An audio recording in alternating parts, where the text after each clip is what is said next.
Ladies and gentlepawns, welcome back to another video.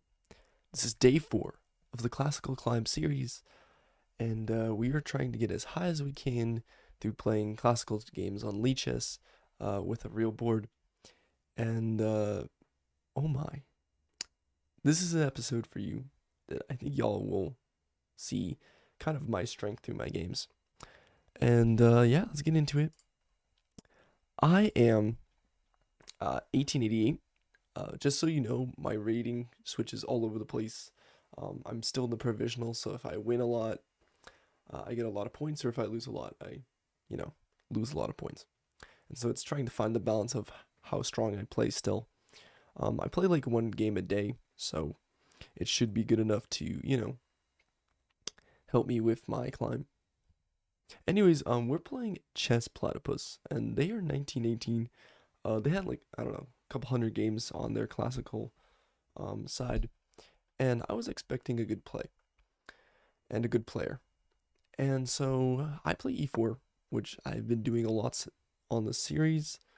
I did get c5 last time. I think I've done like white, like this is the third time I'm doing white in a row. So I should get black sooner or later. Um, my opponent plays e6, and he plays the French. And I'm like, really, dude? You gotta play the French fine. I'm going to do what I like in the French, and that is the Tirage variation. The Tirage, I love it so much. It's so dynamic. It gets really spicy sometimes, and it's not like you go for this advanced variation in the French. No, you have the initiative, and I like it. He takes, I take. He plays knight to d7, which I wasn't familiar with the move, but I was like, okay, just continue on with you know, the ideas. Knight f3. He plays knight g to f6, and then I play bishop d3. Takes. He goes knight to f6, and then I just drop back, and this is kind of the end of the variation. And now this is kind of like an exchange, but kind of not, because this pawn would have been gone already, and this e file would have been open. So now we go for a little bit more of a positional game. He plays bishop to d7, I castle. He plays bishop to d6, and I play bishop to g5. Now in this position, I guess what the computer likes is for me to already start playing like queen e2 and just mount on the pressure of this e pawn, and maybe go for like bishop b5 ideas, but not a huge fan of bishop b5. And I want to get my queen into the game, but it just likes this better because um it wants me to support if I do go, like, let's say knight f5. But I play bishop g5, utilize this pin, and now I want to kind of like get ready to like play c3, queen c2, attack. He's most likely castling short. I would kind of be surprised if he cast long. Kicks up my bishop, I drop back. Then he plays bishop to e7, and I get the idea. You want to, advance your knight in and get it to a better square, and that's why you support it. But I was like, that just kind of looks a little odd. Play rook to e1, which I like how the computer says, oh, there's all these inaccuracies, but my position remains strong, and it's I think it's better because look at all those pieces. They have not passed the 5th rank. So yeah, he's playing very passively for a French. Castles, I play c3, then he plays rook e8. And I'm like, okay, you've given me this file for my knight, so I will take it. And I love it. Like, this is exactly what I wanted, and everything's going my way. These bishops are absolutely horrendous. I mean, usually in a French, you want, whatever bishop is not as crammed to have more space. But this bishop has literally just one square, and this bishop has no squares going out other than going back in. So yeah, this is not good for black. I really love my position, and now I wanted to, he plays a6, but I go queen f4, attacking here, and also initializing pressure on this knight. So I was like, dude, this is great. don't play the French against me. You're gonna get bullied. Then he plays bishop b5, and I'm like, wait, why would you play that move? Now, for me, I thought, okay, what about, takes? Well, that's kind of bad. This is a bad bishop. Why would you trade a bad bishop? My bishop is doing its job. And I was like, okay, you've also have left this pawn undefended. So I don't see a reason to, take. Computer says just walking out of the way and then putting more pressure on this pawn is the best move. But for me, I just didn't like bishop e4 because just simply takes, and yeah, now this is in trouble. And so I was like, okay, this is kind of out of my ball court. I guess after here, you can take it there and then maybe be up in exchange or back into the game. But like I said, I was just like, okay, free pawn, take it while you can. If you're up a pawn, usually in a closed position, it's a good idea. So I take the pawn. I'm still winning, but I had a bigger advantage with bishop e5, but I don't know. I liked what I was doing. Takes, knight to d5, and now I can trade off the bishops and play c4, which is crucial because playing c4 basically has you to move the knight, and then I have to go b3 and then strike out with d3 because now I'm utilizing this weak pawn because it's pinned to the queen and the rook. So I was like, okay, strike out and get on all the light squares, and I'm not scared of any, infiltration because my knight protects that weak b pawn.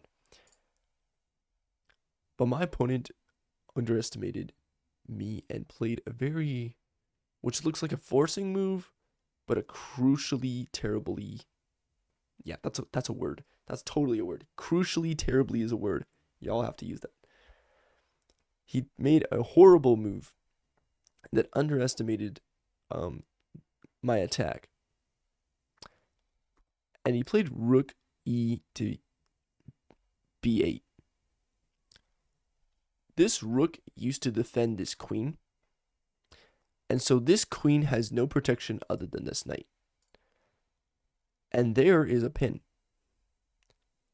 Therefore, I don't take here and lose my queen. I take the knight with the queen. And now I utilize this pin.